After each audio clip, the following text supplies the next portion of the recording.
The Mario Kart series has been a favourite of mine and my family ever since the original game appeared on the SNES in 1993.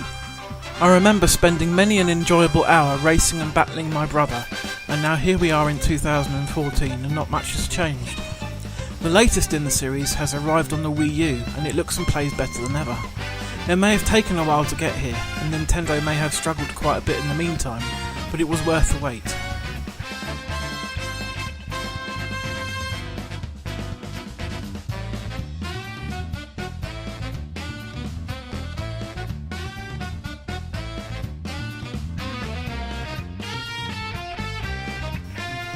Seeing and playing a Mario Kart game in full HD for the first time is a fantastic thing, as not only does Nintendo's flagship driving series really pop due to the imaginative settings and primary colours, they've also managed to cram an incredible amount of detail into the game.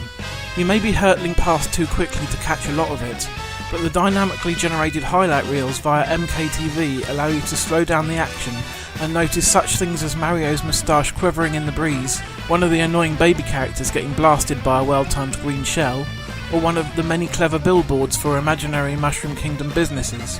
The game doesn't quite manage to run at a consistent 60 frames per second, as Digital Foundry pointed out in a recent report, but most players won't even notice this fact or care, and it doesn't significantly impact the gameplay, at least in single player. Even with 2 players in split screen, the game still runs smoothly, but play with 3 or 4 people on the same console and the quality does drop significantly, both in terms of detail and frame rate. The game is still quite enjoyable like this, but it's not the most optimal way to play.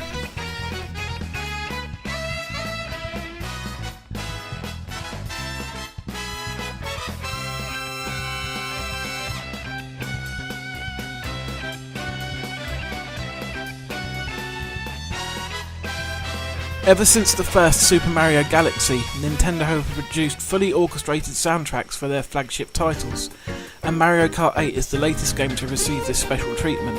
The music is absolutely fantastic too, from the slightly cheesy sounding yet entirely appropriate Sunshine Airport theme, to the surf rock sounding melody of the Toad Harbour, and then the techno-laced stylings of the Electrodome. The music is expertly crafted and helps elevate the sound of the game to another level.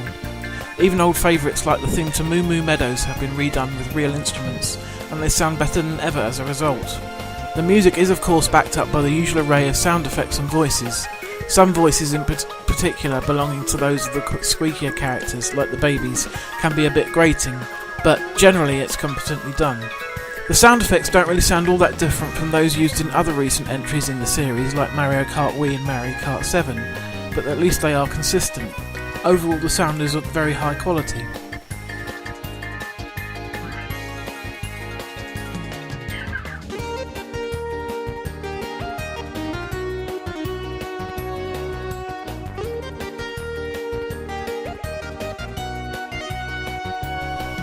The basic structure of Mario Kart 8 remains the same as it has been for years. 3 difficulty levels split over 50, 100 and 150cc, with 4 cups making up 16 tracks that are brand new to this release, and another 4 cups featuring 16 retro tracks selected from previous games in the series.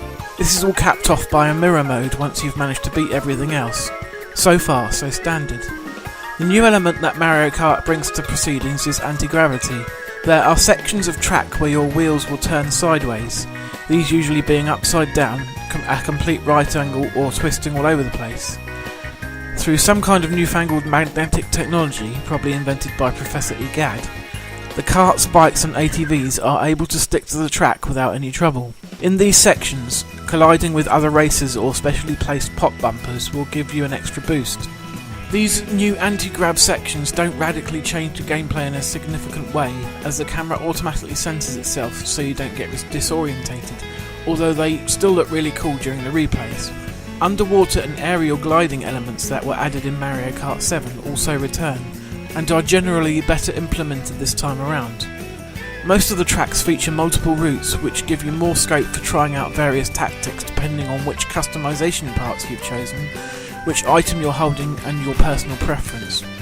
Even the retro tracks have been overhauled, or at least most of them.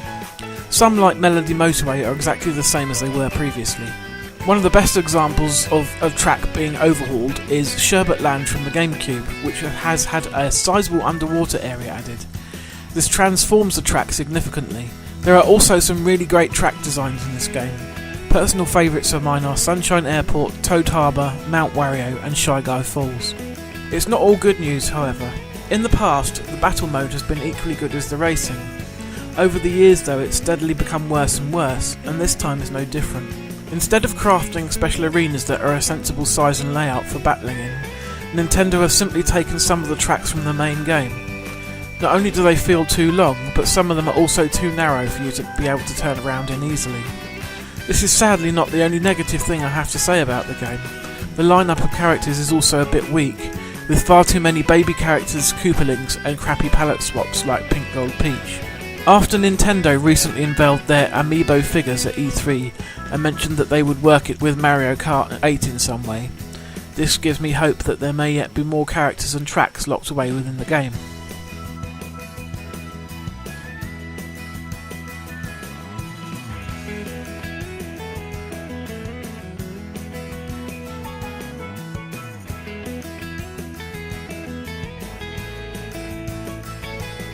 The single player mode won't take too long for most players to complete if they're persistent, but then it never does. Thankfully, local and online multiplayer is there to keep you coming back to the game for a long time to come, and it is very well handled.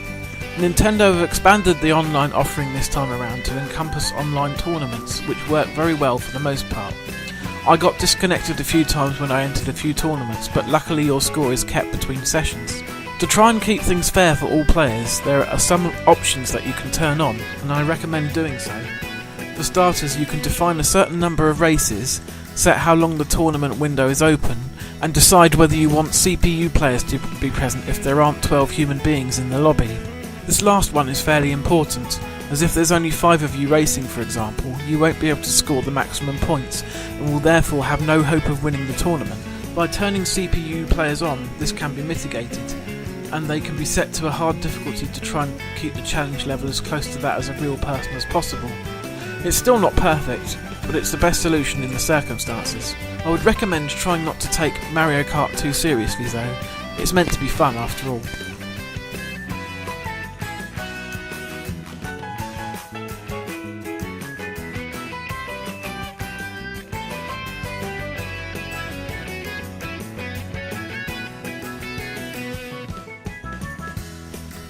On the whole, Mario Kart 8 is one of the strongest entries in the series to date.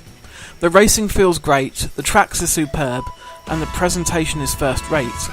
I can easily recommend this to long-term fans and also more casual players who may not have tried a game in the series for a number of years. Hopefully the small issues I have with the game can be ironed out either via patches or DLC.